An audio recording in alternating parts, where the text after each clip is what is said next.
கொலோசியர் 3:24.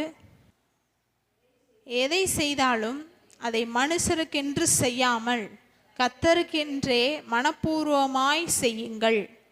இவ்வளோ அழகாக எழுதியிருக்கு பாருங்க. நீங்கள் எதை பண்ணாலும் கொடுக்கறதுன்னு இல்லை, எதை செய்தாலும் மனுஷன் பார்க்கணும், மனுஷங்க பார்க்குறாங்களே, இவங்க என்ன சொல்லுவாங்க, அவங்க என்ன சொல்லுவாங்க, இவங்க இப்படி பண்ணுறாங்க, நம்ம இப்படி பண்ணலாமா அப்படின்னு இல்லாமல் தேவன் பார்க்கிறார், கர்த்தர் என்னை பார்த்துட்ருக்கிறாரு, அவருடைய பார்வைக்கு முன்பதாக நான் இருக்கிறேன் அப்படின்றதை தெரிந்து கொண்டு அவருக்கு ஏற்ற மாதிரி மனப்பூர்வமாய் செய்யுங்கள். கொடுக்கறதும் அப்படிதான். இவங்களோ கொடுக்குறாங்க, அப்படி இல்லை, என்னால் கொடுக்க முடியல,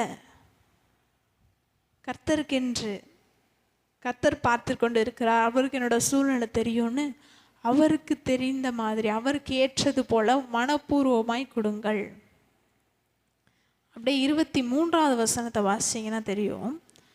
நீங்கள் கர்த்தராகிய இயேசு கிறிஸ்துவை சேவிக்கிறதுனாலே சுதந்திரமாகிய பலனை கர்த்தராலே பெற்றுக்கொள்வீர்கள் என்று அறிந்து, அப்படி கர்த்தருக்கென்று நீங்கள் மனப்பூர்வமாய் கர்த்தருக்கு ஏற்ற விதத்தில் கொடுக்கும்போது 23ஆம் வசனம் சொல்லுகிறது, சுதந்திரமாகிய பலனை கர்த்தராலே பெற்றுக்கொள்வீர்கள். சுதந்திரம்னா என்ன?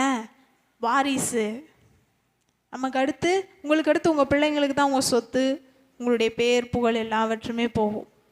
அப்போது கடவுளுக்கு ஏற்றது போல் நாம் கொடுக்கும்போது கடவுளுக்கு வாரிசாகிறோம். கடவுளுக்கு வாரிசுனா என்ன? கடவுளுக்கு சொந்தமான எல்லாமே நமக்கு சொந்தமானது அப்படின்ற பலனை நினைத்து கர்த்தருக்கு ஏற்றது போல மனப்பூர்வமாய் கொடுக்க வேண்டும்.